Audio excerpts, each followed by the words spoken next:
ரிலீஸுக்கு முன்னாடியே நிறைய அந்த வேர்ல்டு சினிமா பார்க்குற ஆடியன்ஸுக்கு வந்து இந்த படம் வந்து தெரியப்பட்டது அப்படின்னு கேள்விப்பட்டேன். அந்த விதத்துல டியர் ரதி எப்படி ஸ்பெஷல்? எங்களுக்கே இதுதான். ஏன்னா நாங்க ஃபிலிம் ஃபெஸ்டிவலுக்கு அனுப்புற ஐடியாலாம் இல்ல. எனக்கு தெரியல.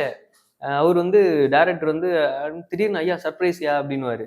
என்னையாண்ணா இந்த மாதிரி அனுப்பிச்சு விட்டோம். செலக்ட் ஆயிடுச்சு நம்ம படம். ஓ ஃபிலிம் ஃபெஸ்டிவலில் செலக்ட் ஆயிருக்கு. ஏன்னா இது வந்து ஒரு என்ன சொல்றது, ஒரு ஆர்ட் ஃபிலிம் அந்த மாதிரி கிடையாது.